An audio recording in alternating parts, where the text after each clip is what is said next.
Hello and welcome to Thinking Outside the Box with me, Tim Box. And me, Britt Box. We talk about all things mental health, emotional well-being and how to navigate your own mind in these strange times. We'll do our usual disclaimer. Please do not confuse any of our advice for medical advice, for neither of us bear the title of Dr. Box. We try to bring a certain light-hearted approach to these topics, but please don't think we're trivialising any of them. We do take them very seriously, but we come at it from maybe a slightly different perspective. Hence, thinking outside the box. Mrs. Box, hello. Hi there, Mr. Box. How are you today? I'm fine, how are you? I'm very good, thank you. Not least because we are in the midst of a few days off that we're sharing together. Yes. Which is pretty awesome. Today has been filled with pancakes already. Yeah, it is Shrove Tuesday as we record this. Yes. So I feel a little bit, you know that when you've just eaten and you feel like, I feel like there's a lot of my energy going towards digesting pancakes right now. Well, hopefully you'll have a little bit left to do the podcast. I'll do my best. I'm galvanising all my remaining resources to try and deliver a good podcast. But thank you for those pancakes. Oh, you're very welcome, very welcome. And are we getting more pancakes this evening? We might do. Well, does that neatly bring us on to this week's topic? Yes, I'd say so. It is episode 4, A New Hope. For those of you who don't know us personally, we are massive Star Wars nerds. We've literally just been having a conversation about Anakin Skywalker and Obi-Wan Kenobi before we pressed record. We have, and that was just after we'd finished playing with our lightsabers. Not a euphemism. Anyway, no, episode 4 is all about self-care. Now, I suppose the first thing we should be doing is defining what do we mean by self-care, Britt? Well, self-care, I think, is caring for the self. Superb.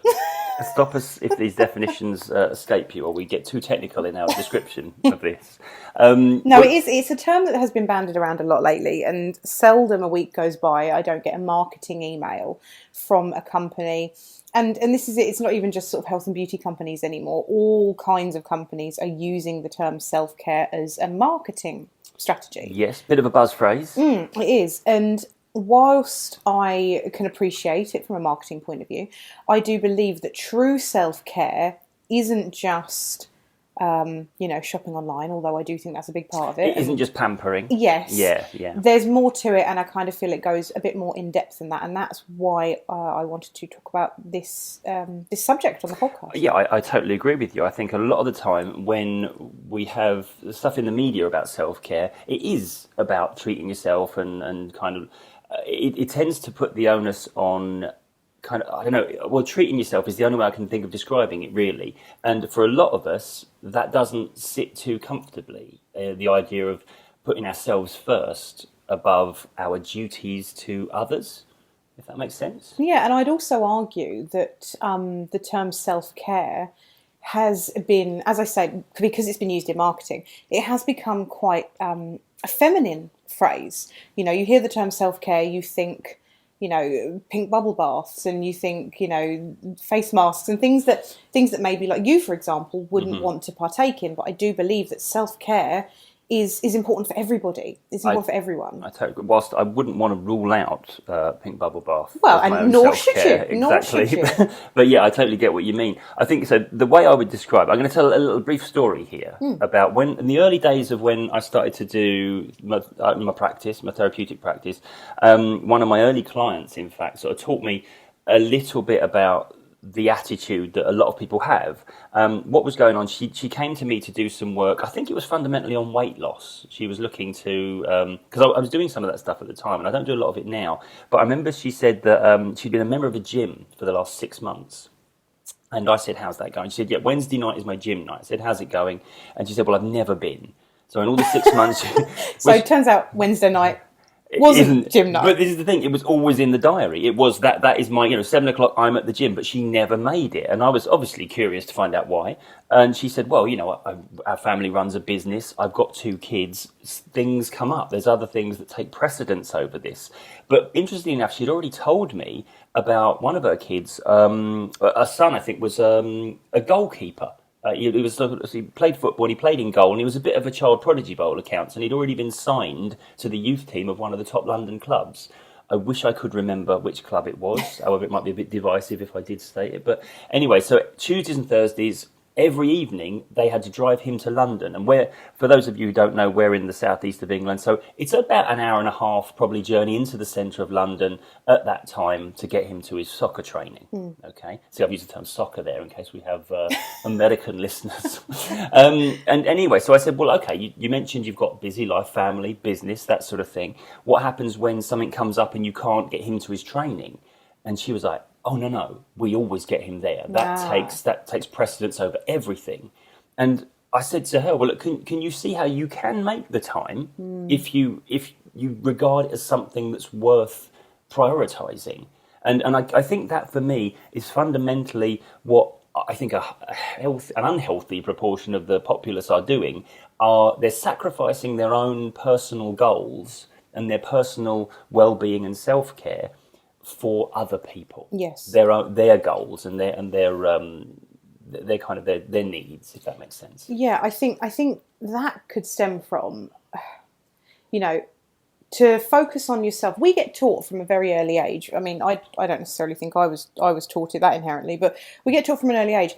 If we put ourselves first, it's selfish. Yes. And I will say this, I'll plant my flag in the sand. I try and be quite impartial on this podcast, but I despise the term selfish. Right. I hate it. As also a child-free woman, I get told constantly that I'm selfish. And, when you put yourself first or you don't do things for other people, it's selfish. And I think we've really put a negative spin on taking time for us. And as a result, we then don't do it because of the guilt that we feel around it. I think this is the case. I think in a lot of, you mentioned about having children there. I talk to a lot of mums who are run down, overwhelmed at the very last tether.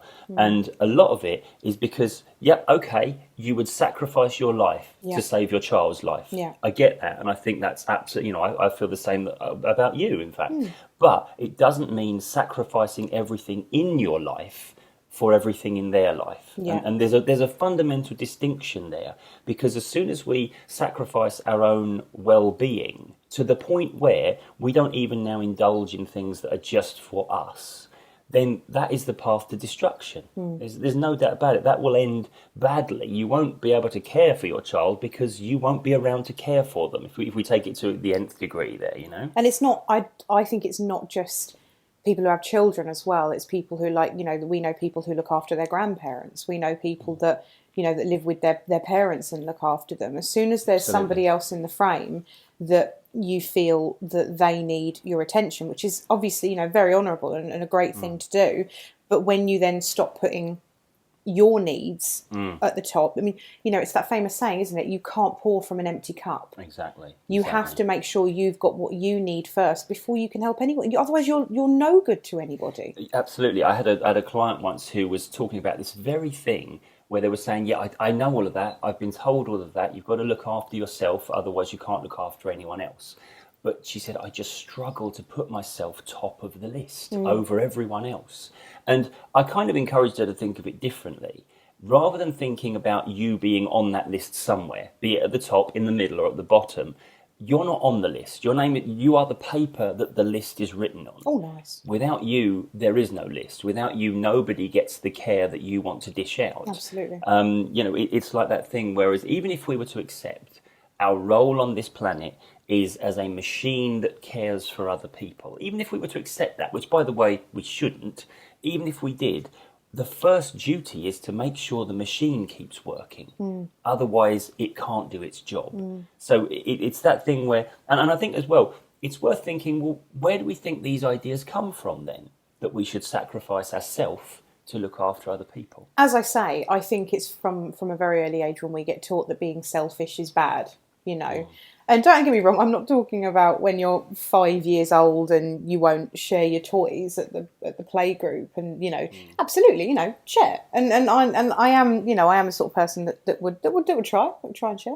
I'm an only child. I'm not sure what sharing I was is. going to say, I'm trying to think of any evidence in real life that I would be able to draw from here to agree with you. But I think I think it is because it comes with negativity. That's the main problem. And I really do like this sort of would it be a resurgency? Because it's not really been a thing. So surgency? I don't know what the resurgency without a re is. But this focus now on self-care being important, and I think that stems from the tides turning towards attitudes about mental health.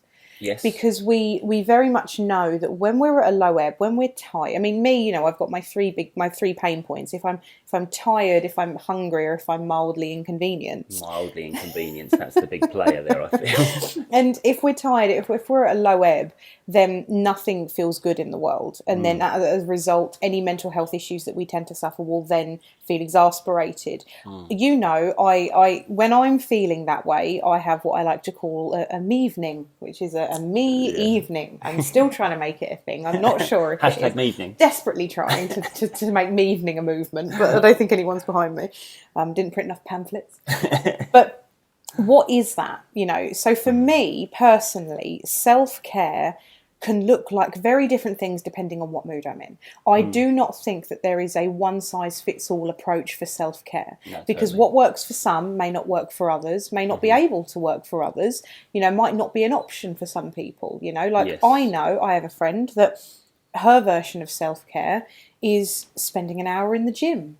My version of self-care sometimes is eating a 12-pack of donuts. So there's very, very different approaches. We've hit to the self-care. either end of the spectrum there, I feel. And any of the shades of grey in between. But exactly, all 50 of them. But I do think that it comes in all forms. So I know for me, for example, the other day I wasn't feeling great, and all I wanted to do was be in my pajamas and watch stuff on TV, and just wanted to be under a blanket and watch stuff on TV. Sometimes my self-care looks like going out for a really, really long walk. Like going out for a walk so long that I feel like my legs are just going to give up at the end of it. Sometimes my version of self-care is to read. Sometimes it's to write. Sometimes it's to bake. Sometimes it's to, this is why I think it's hard, because you get some people that think that self-care is just bubble baths and face masks, which again, that's also an option for me quite a lot of the time, and think, well, I don't like doing that. That doesn't work for me. Ergo, self-care doesn't work for me. And then because of that, I'm just going to carry on and I'm going to struggle. Yeah, this is the thing. You've hit the nail on the head there. It's not about doing certain things or performing certain actions or tasks that other people deem to be what they would class as self-care. It's about being okay to do something that has no other purpose except to help you feel good. And that can be taking a rest, it can be taking action, but it's about being okay with the idea that this isn't for anyone else right now. I'm doing this for me because I see the value of looking after my own emotional well-being. You touched on a point earlier about the idea, the word selfish. This is, and you're right, it's used as an insult, isn't it? I've never heard anyone called selfish in a positive way. I remember when I was at school, and for some reason, I do remember being a member of the debate club. Why on earth was that happening? Can I just point out, I am not surprised. Was the poster just must like the sound of their own voice? No, I never debated. I just sat in the audience, kind of like banging on a table at the appropriate time. But the point was that we had one of the debates was this, because it was around the time of the film Wall Street, back in the 80s, when the idea the Wolf of... No, actual Wall Street, the Michael Douglas film. This is even probably before your time, if I'm honest. I feel I'm aging myself here. But the sort of credo there was greed is good. Yes. That was the motto of the film. And very 80s, that, isn't it? It is. Well, this was the thing, and it was that time, and that was the debate before the House, was the statement greed is good. One would defend it, one would oppose it. Interesting. And one of the people that was opposing it was our philosophy teacher. And he said, look, the word greed is inseparable from the idea of it being a negative concept. Okay, you can't, greed and good, they are logically incompatible, the two words. So he said that therefore you can't support that thing, and because greed is inherently a negative term. You cannot separate negativity from the term greed. Now, selfish is kind of like that, isn't it? It's very much something that we will say is inherently negative. But this is, I think, where we confuse things, because doing things for yourself if we regard that as selfish, then of course it's going to inherently feel bad. So we have to either be okay with calling our actions at the moment, selfish, or decide not to brand them as such. We've got to be able to do one of those things, haven't we? Yeah. Otherwise, we end up with this sort of logical conclusion that I'm being a bad person if I'm looking after myself. Yeah. I mean, this is the thing. Self-care is not selfish. It's as simple as that.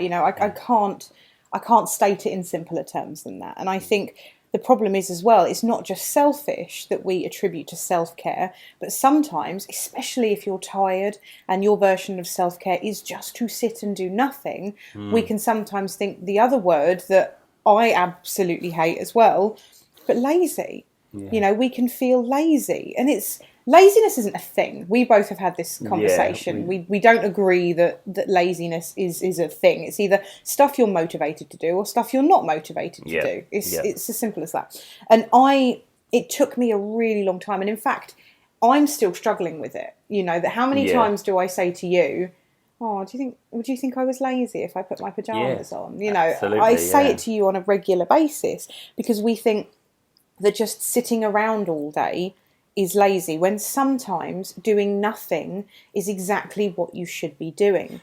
If you're feeling that you're tired and your body is tired and your mind is tired and you just want a day to rest and not feel guilty about it, this is your permission to do that. Well, this is the thing. You'll often fall into that trap, won't you, where you want to do things, you want to get stuff done, but there is a point where your batteries are run down. You've run out of energy, emotionally and physically, to do any more. But there's something in you that won't just let you rest because that would be lazy.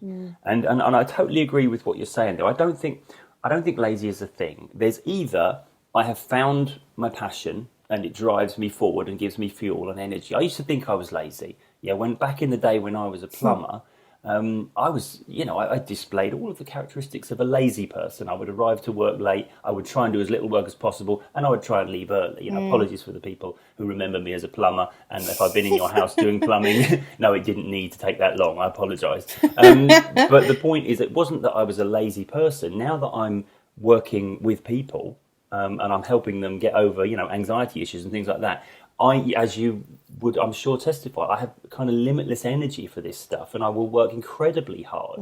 I'm not a lazy person inherently. I just hadn't found the thing I was passionate about. And I think sometimes we have to recognise that the job that is the next thing for you to do is a bit of battery recharging, is a bit of self-care. I find it interesting that you say that you felt lazy, because I would describe you as one of the hardest working people that I know. And I really do believe that, and I think you are incredibly hardworking. So, but it's because you're doing a thing that you want to do. Exactly, yeah. But when the people that knew me when I was a plumber, so my dad, that's the only time we've really worked together in close proximity. And I know he would never call me lazy, because bless him, he wouldn't say a bad word about me. But I know that I remember him saying to me once, he said, "You know what, Tim, you're really good at what you do here, but you do tend to do a job, do a bit of work, and then you'll step back and you'll think about the next thing you're going to do for a while."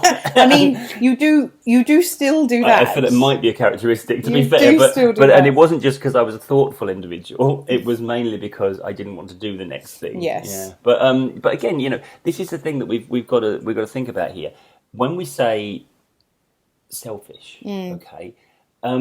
You could argue, if we're going to get philosophical about it, as you know I am wont to now and again, I don't feel like we could argue that there isn't really anything that isn't inherently self-motivated. Any action, even these selfless actions, we do them because then we get to feel good about who we are as a selfless individual. Yeah. So even when you are sacrificing all that you would want for yourself to help other people, you know what you are doing? You're building your own image of you and being a good person. So it does in some way serve you and your own journey to happiness. Because after all, building a person that you feel is a good person, a noble person, somebody you can be proud of, that is actually one of the purest goals of what we're trying to do when we're being selfless. It can be a great path to happiness, to be able to look in the mirror and say, I do so much for other people, I'm such a good person. But the funny thing is, even the person that does all those things, they don't tend to look in the mirror and see someone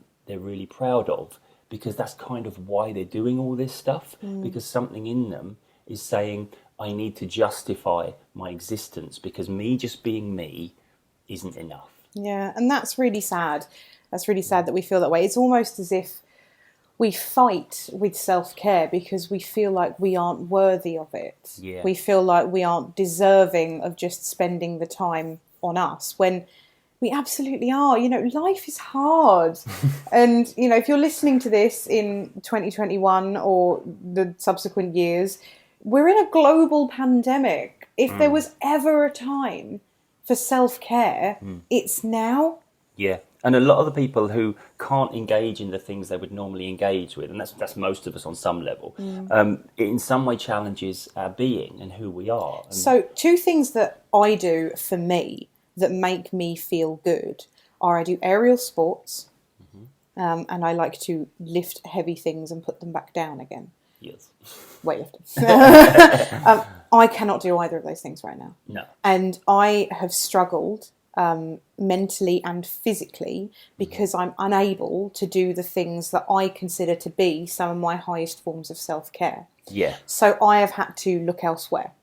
I've had to try and find other things. And don't get me wrong, I've always enjoyed a bubble bath and a face mask, but I've had to try and find other things to do to put myself first, really, because if I can't do it on the physical level that I have been doing it, which is why I've gotten, you know, I've always done yoga, but I've gotten more into yoga and meditation, and that's my self-care time. You know, I do yoga pretty much every morning.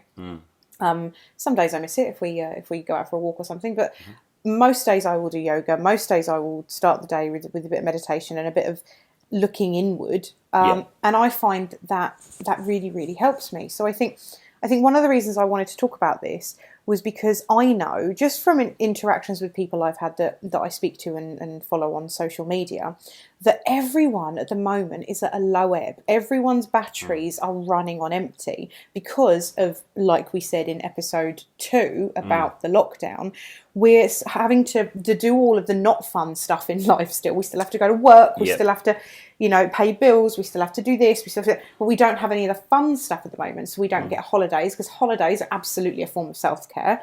Yep. Going to shows, going to see things, seeing friends, all of these things that we do almost without thinking are all elements of self-care. Yeah. So because we can't do the things that we would just do without thinking, we have to do the things and think about them.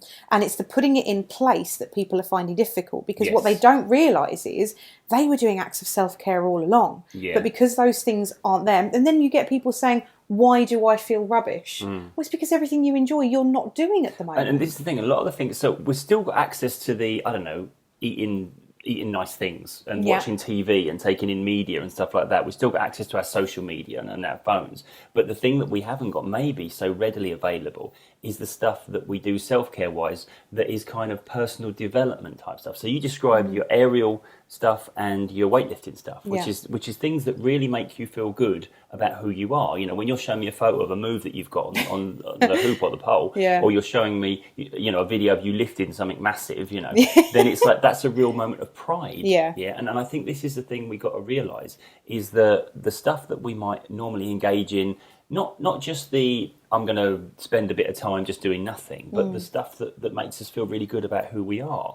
And we can't, if we neglect either side of this stuff, then we inevitably end up suffering. And it's that thing where as soon as we go to put some conscious effort into our self-care, all suddenly that feels uncomfortable. Yes, Now, even though we've been doing it subconsciously. Yeah, that's it. When we bring it into our awareness and we're like, no, you need to take some time for you, then suddenly all those thoughts come in like, oh, I'm letting my family down, or I'm neglecting this thing that I have to do, or I've taken my attention away from where it should be. When actually we got to recognise that we have to take a little bit more effort at the moment to look after ourselves, and that's got to be okay. Otherwise, we won't do it. No, exactly. I think one of my...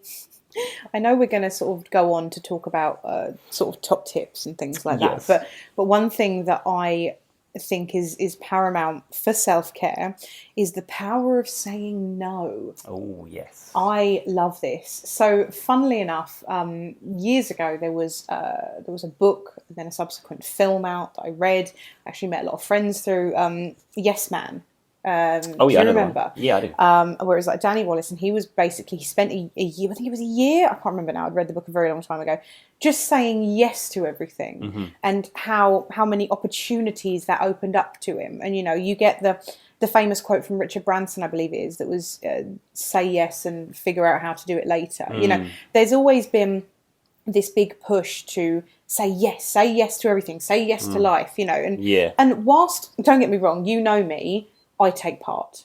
Yes, that's one of the things that you've said that you love about me, that I don't let an opportunity go by where I don't jump in. Okay, but let's not confuse how great saying yes is with also how great saying no is as well. Absolutely. Because when you say no, you are protecting you. And what do I mean by that? I'm not saying, lock yourself in a room and don't speak to anyone, although that has seemed quite tempting lately, I'll be honest. But it's saying no to things that you don't want to do. Yeah. There is no obligation for you to do anything you do not want to do in this life, apart from maybe work. And even then, if you really, really hate it, look for something else to do. But saying no, when it's things like, if someone says, do you want to do this? If you don't instantly think absolutely yes, then you've got grounds to say no, then I'm such an advocate for just, if I don't want to do something, or I don't want to speak to somebody, or I'm not in the mood to do something, and don't get me wrong, I know that sometimes it can be one of those things of, I don't really want to, but I'll push myself to do it, and you'll feel better at the end of it. I understand that as well. But I do just want to make a case for saying no to things you don't want to do. I think this is it. We become that person who's always there, who's always reliable. Oh, you'll do that, won't you? Because you're great. You're always there for everyone. And what happens then is you find you will get things asked of you a lot more often, because you're the reliable one, the one that people know will step up to the plate. And a lot of the time, these are not things for you. You're doing things for other people. And we have to be able to protect ourselves. We find ourselves so often, and I talk to so many people who have got this pattern, where they know they don't have the time, or they don't have the energy, or they just don't have the emotional capacity to do the thing that's being asked of them, but they don't regard saying no as an option. They sacrifice their own well-being consciously. They're very aware that this is going to be a struggle for them to be able to do, whether it's fitting it into their schedule or just finding the energy or that sort of thing. But they'll do it because the option of just saying, no, I'm afraid, the only reason I've got for saying no to you is because I don't think that's going to be right for me. Yeah. I don't think I can do that. I've got to protect myself at this time. Yeah. And of course, then suddenly we feel selfish. Yeah. Yeah. And yet all we know that we're doing otherwise is leading ourselves down the road of kind of self-destruction, just to be a bit overly dramatic about, I get overly dramatic about this stuff at times. I'm not immune to that. But I do think unless we understand what road we're headed down, then we don't ever pull ourselves back from it, do we? No. And I know that, so at the moment, I have... not taken a stand in any way, but at the moment I've really not been in the mood to do Zoom quizzes and to do big Zoom meetings with lots of people. I've genuinely not had the emotional mental capacity to deal with that at the moment. And our lovely understanding friends who have said, let's do a Zoom quiz, let's do a Zoom night, blah blah blah. And I've said, without any feeling of guilt whatsoever, I don't think I've got the energy for that at the moment. Yeah. And past me would never have said that. That's exactly what I was going to say. I've been really, really proud of you for just saying, feeling okay just to declare the real reason, rather than trying to make an excuse, or I think I've got something on that night, or I can't make it, or just putting people off. Well, I'm not being funny. Oh, I'm busy. Where are you? At home. Yeah. Maybe that's it. Maybe there was no way anyone would believe any excuse. But that's a really good point, just to be able to say, look, I'm looking after my energy levels right now, because I'm finding these times challenging. Yeah. And it is... You have to take a stand for your own well-being at some point, don't you? Because the other thing is as well, if you start to deliberately take a stand for that, first of all, you'll find that your real friends are okay with that. They get it, yeah? And second of all, you'll start to feel that way. Yeah, it's almost like if you send yourself that message, I'm worth putting a boundary around and protecting, then your mind will start to adopt that attitude. You'll start to believe that, as it were, and it will become a lot easier then to do the right thing for you. Yeah, I think a lot of the time when we think about So if you said no, what would the consequences be? And we kind of know there probably aren't any negative consequences. There's a little bit of us saying, oh, they'll feel let down, or they won't like us anymore, or or they won't come to me for this anymore. I'm the worst for thinking that I'll do one thing and my friends of 15 years will hate me. Exactly. I'm the Just worst because you didn't want to do the Zoom quiz. Yeah, and then I wake up going, that's it, my friends don't want to talk to me anymore. I'll be alone forever. Yeah. So it's crazy, isn't it? It's astonishing how often we have those thoughts. The thing is, though, we don't necessarily bring them into our conscious awareness, because if you said it out loud, you'd be like, oh no, that's silly. Of course they still love me. Yeah. But oftentimes those thoughts aren't brought forward consciously so that we can look at them and say, well, does that make sense? Yeah. Or is that just an old fear? Yeah. And I think a lot of the time, there's 101 reasons why we could do this or that. But if the reason why we're taking a certain path is because we fear the alternative, we've done that for the wrong reason, Yeah, well, you and I are both advocates of listening to yourself, listening to what your body needs, and I know that sometimes I need to talk to my friends, and sometimes I just need some quiet, and I just need to sit. I mean, one of my favourite things to do is to sit upstairs with classical music playing on the smart speaker, which I won't say out loud in case yours then wakes up when I call her name, is to listen to classical music on the smart speaker with reading a book with, some fairy lights on, and just sort of get lost in a literary world. And that's what I love to do. But sometimes I want to talk to everyone. So this is what I'm saying, why I think it's important to talk about self-care, because, as I've said, we have been made to believe almost that self-care is one particular thing. And I don't think it is. It falls into what we were talking about before when we were talking about introverts and extroverts. Yes. And I know we're going to eventually do a full episode on this. Yeah. But it comes down to where people recharge and what they need to recharge. And this is why extroverts going through the lockdown and the pandemic, it's even harder, because they recharge around a lot of people. So if you're listening to this and you're an extrovert and you find that you recharge around a lot of people, then make sure to reach out to those people. And unfortunately, if you're friends with someone like me and you think, okay, well, she doesn't want to do a Zoom quiz, then find other things, find other ways. So, for example, I've been having FaceTime conversations with one-on-one friends that there's no pressure, there's no sort of formality to it. There's no, right, now we're going to sit down at 7 p.m. for the next 3 hours and all look at each other on a tiny screen. Yes. It's just a really quick FaceTime of, I'm just going to put the kettle on. Are you okay? Do you want to have a little chat? And then, as I said before, it transpires that I'm then on FaceTime for, an hour and a half, 2 hours. But equally, if it had just been the 10 minutes... that would have been fine too. That would have been fine too. A lot of people are turning down opportunities to interact with people, like you're talking about. Yeah. Thinking, what's going wrong with me? And am I now becoming socially anxious? And it probably isn't that. It's probably just that if we schedule in, let's have an evening on Zoom, that's a big thing. That's a big energy drain. Yeah. And if we just say, I'm about, are you about? I've got the kettle on. Have you got 5 minutes? Yeah, why don't we just have a cup of tea and chat, and then we're gone, and I've got something in half hour, and that kind of thing. That it was interesting that even though you didn't want to get, do something scheduled in of an evening, you were really okay to just hop online for a bit. It wasn't that you didn't want to see people. Yeah. It was that you didn't want to be committing to a certain kind of official event. Yeah. And again, that's what we got. I'm a big advocate of understanding why we're feeling negative about a certain thing. But all of this, to bring it back on track in terms of contextualising what we're saying, is that it doesn't mean that if you say no to certain things, there's something gone wrong with you. Yeah.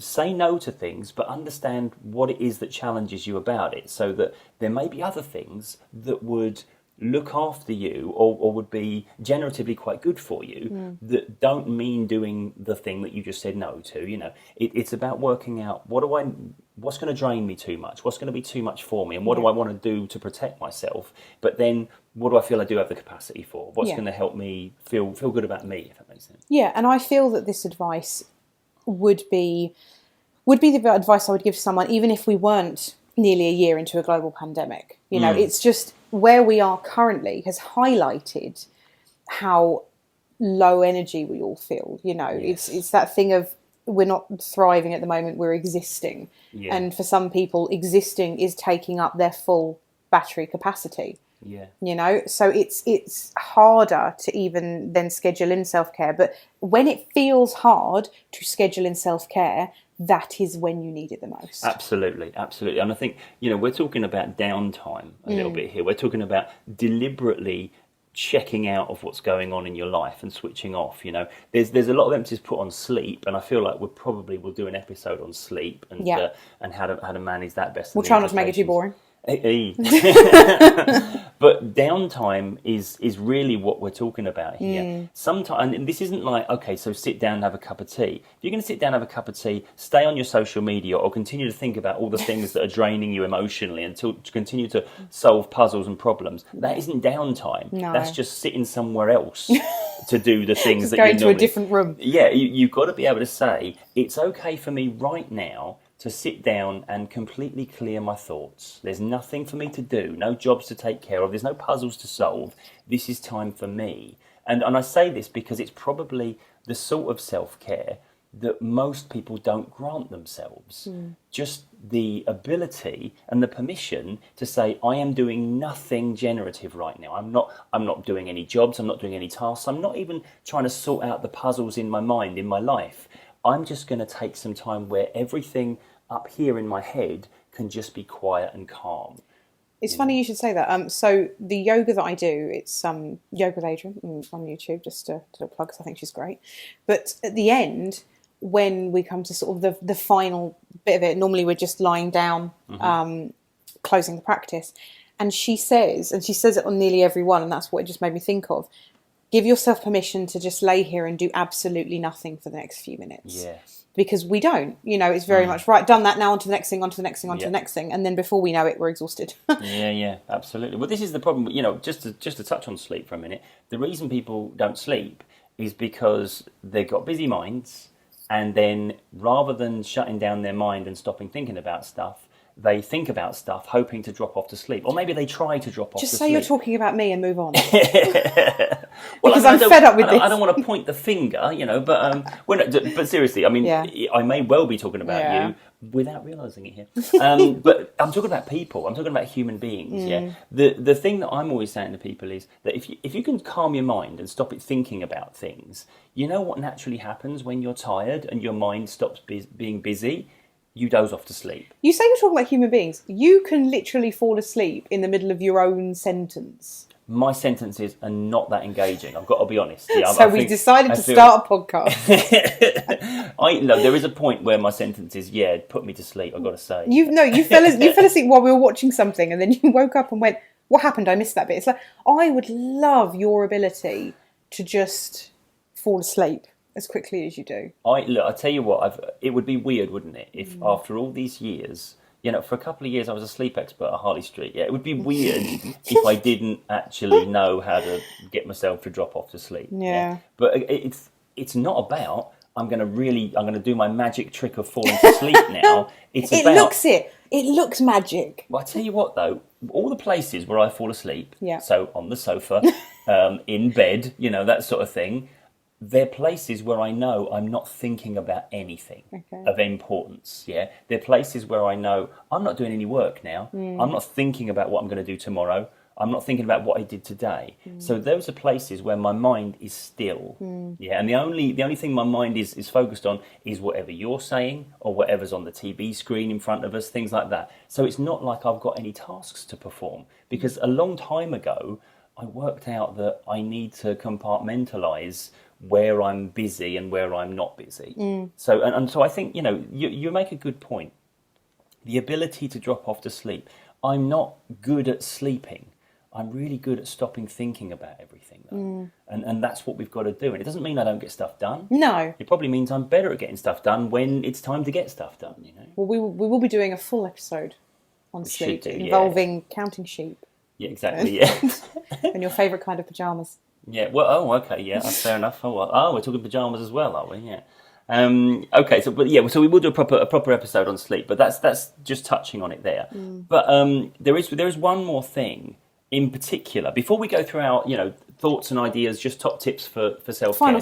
Final thoughts. There's one thing I know we wanted to cover because we talk about this a fair bit, and it is the cultural pressure that we feel these days, thanks to people like Gary Vee, people like Elon Musk, stuff like that, to just remain constantly busy, to utilise every waking moment in some positive interaction or engagement. So I used to, we both met at a business networking Christmas dinner. There we go. All those years ago. And so, because obviously Tim and I are both self-employed, we used to go business networking. You still do it virtually. I stopped going a long time ago. And one of the reasons I stopped going business networking was because I really, really hated this busy culture that was transpiring there, that was sometimes, and a lot of the times, false and untrue. And what I mean by that is, you've probably heard the conversation, you've heard someone say it, especially if you're self-employed, that you'll walk in, it's like, oh, have you been busy? Right, and that question is so loaded, because if you say no, you're not busy, no matter whatever busy means, whatever we decide that the word busy means, if you're not busy, then you're seen as a failure. Yeah, or you're seen as not doing well. And what will happen is, this will be the response. If they say, oh, are you busy? And you say, no, not at the moment. They go, oh, that's a shame. Oh, it's okay. It'll pick up. And that's what I hate about it. And if you say, yes, I'm so busy. I'm so busy I haven't slept. They're like, oh my God, you're doing amazing. And then it builds praise onto it. And that's what I dislike. This, and that does fall into, as I was saying, the power of saying no. Like, I came to the decision 2 years ago now, because I'm currently partway through doing a university degree. I decided when I started my university degree that I would go part-time with my self-employed work. And I now have a really good work-life uni balance. I like to think I do. I don't say yes to every opportunity that comes in. I do say no to quite a lot of things that I think aren't me or aren't what I should or could be doing. So as a result of that, there are some days and some parts of the week that I'm not busy at all. Now, before, I would have seen that, oh, I'm not busy, that means I'm failing. And I don't think that to be true. And also, we know half the people in that room weren't busy. I'm not going to name any names, but we know half the people. But they felt pressurised enough to have to declare that they were. Exactly. I know this myself. When I started out and I wasn't busy, I used to go to networking events with like 2 or 3 possible appointment times in my phone. And my diary was empty.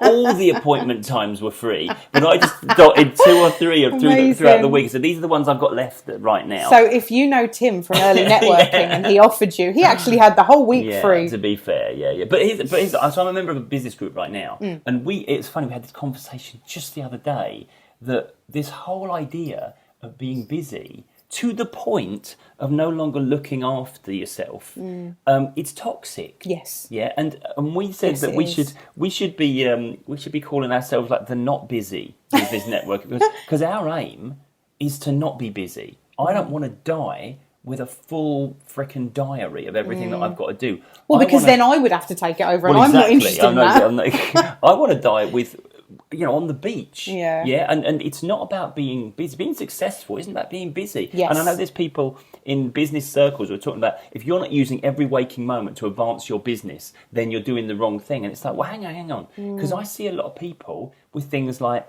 fibromyalgia. And the thing, stuff like that, any sort of autoimmune stuff where they're dealing with physical pain for not necessarily a very clearly diagnosable reason, most of them, and this wasn't even pointed out, it wasn't even something I noticed until it was pointed out to me by one of my practitioners that I trained, who works in physical fitness as well. He said, if I see anyone with fibromyalgia, first thing I'm asking them is how much they look after themselves.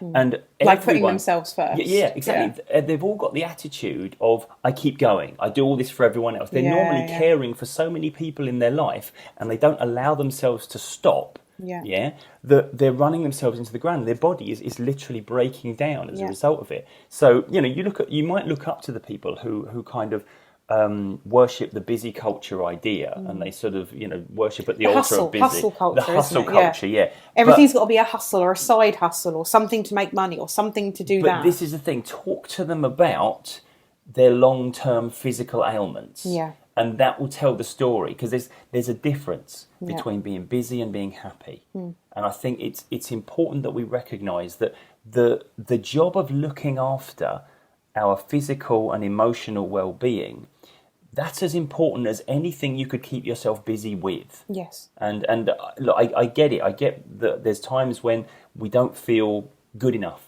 to just be, as if being us isn't enough.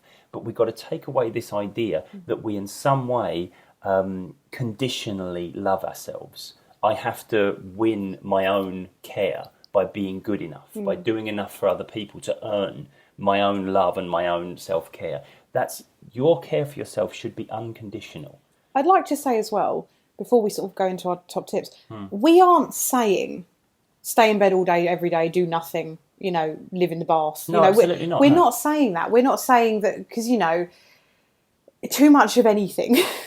But what we are saying is when you feel like you need some time for yourself, then take it. Yeah. And I know that we're all, as I say, we all have to do things that we don't particularly want to do, that aren't particularly the top of our list of the things that we do to enjoy our time. Yeah. But putting yourself first in the times when you really need it will make everything else so much more enjoyable. Yeah.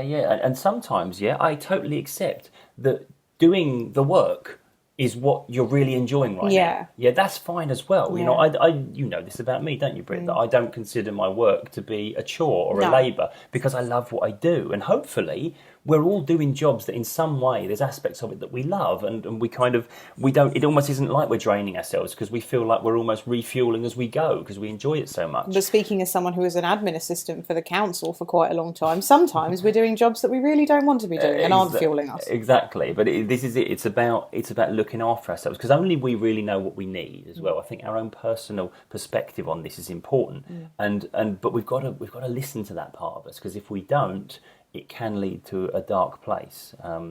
Should we give the good people some tips? Top tips. Okay, so it's a bit of a summary as well as a top tip. I like that. We can use this to promote the podcast as well, so we can just clip this bit up. We'll just clip this bit up. Shall I clip it up from here? From ready now. Yeah. Okay, so we're going to do some top tips. Top tips on self-care. Right, first thing, we've been through this. It's okay to say no. No. No. No. No. There we go. Say it with us. Ready? 1, 2, 3. No. There we go. Oh, I hope people said it out loud. I hope people said it out loud. Say it again. I would say they'll be on the train, but they won't be at the moment, will they? No. But in their living room. Or going for a walk. I know a few people listen to this going for a walk. Just as you're walking around, just say no. Really loudly. Okay, so second one.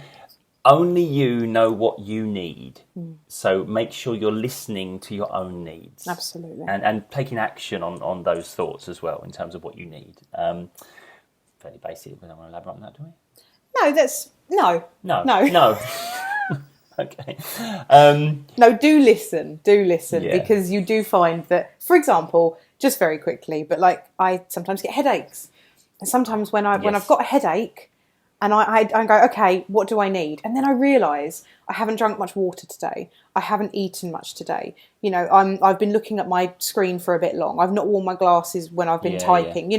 And sooner or later you come to sort of this understanding with yourself and your body of, okay, I feel this way. Why? Yeah, what do I need? And also, you get a headache. Stop doing what you're doing. Yeah, that's your mind and your body saying, stop it. Yeah. You're doing too much now. Well, that's migraines. We'll get onto that as well. God, yeah. And people that suffer regular migraines, you can do all the dietary stuff. Yeah, you can do all the medication stuff. But please look at your energy levels and what you're doing with your daily existence. Because guaranteed, there's a bit of your mind saying, "Till, no, not doing that anymore." Yeah. Okay, so third one. Ignore what you feel the judgment of others might be. Stop putting, I didn't word that right. Stop putting precedence on what people might think of you for what you do or you don't do. And this is a lot of the time why we drive ourselves on, or we do or we don't do things. What will people think? What will people think if I don't do that? If I say no to them, what will they think of me? Look, there's only one expert on you on this planet, and that is you. And if you want an opinion of you, then go to the expert. Okay, if you know you're a good person and you're doing your best and you've reached your limit, it's okay to say no. And other people judging you for that who don't understand you as well as you understand you, that's okay. Remember, what other people think of you is none of your business. Oh, there's a soundbite, there's a T-shirt. Oh, it's RuPaul's, it's not mine. Oh, okay. I think I've noticed a lot of your wisdom comes from RuPaul. Carry on. Okay, last one. I've only got 4. So that's fine. Yeah. Always remember, you are worth granting yourself downtime. Absolutely. Yeah. I think and this comes back to the unconditional love you need to show. So here's the thing. As a therapist, I have to be able to grant my client unconditional positive regard. So no matter, if I can't give them unconditional positive regard, I shouldn't be working with them. Yeah. Now. So if someone comes to you and they bullied you at school. Yeah, exactly. If I felt that was going to be a problem and I couldn't just let that go, I would have to not work with them. Yeah, absolutely. You have to offer yourself unconditional positive regard. It's a bit like so when a mother gives birth, it's not like she says, "Well, okay, I'm gonna wait and see if it cries a lot." Yeah. I'll wait and see if it misbehaves. I'll wait and see if it grows up to do well at school or badly at school. Yeah. I'll see if it makes any of those silly mistakes that I won't be proud of them for. And then I'll decide. Then I'll decide if I love it. Yeah. Yeah. They're not going to say that. They will unconditionally love the child straight away. We have to extend ourselves that amount of care. And yet guaranteed, we've all made mistakes. We've all messed up. We've all failed at times. But if we're then going to judge ourselves about whether we're worthy of our own affection, our own care, our own considerations, then we're all going to come up short. You know? So it doesn't matter what you actually think of yourself, how you would rate yourself out of 10. Yeah. As anything above 0, which, by the way, is the starting point. You can't go below that. Even 0, there is no judgment on you before you decide to look after yourself. Imagine how much better you'd feel if you treated yourself like you would treat someone that you actually liked. That's a great way of thinking about it. Treat yourself like how you would treat someone you care about. Yeah. And guess what? You might even start to care as a result. Exactly. Okay. I feel like we've done a good dive into self-care there. Yes. I think I'm happy with that. And how self-care is not selfish. There's a nice final thought to take away. Yeah. Okay. Well, that brings us to the end of episode 4. Next episode, we're going to be talking about. Well, actually, we're going to be doing my story with anxiety. So. Yeah, I'm looking forward. Actually, that's strange. Looking forward to that one. Yes, it'll be good.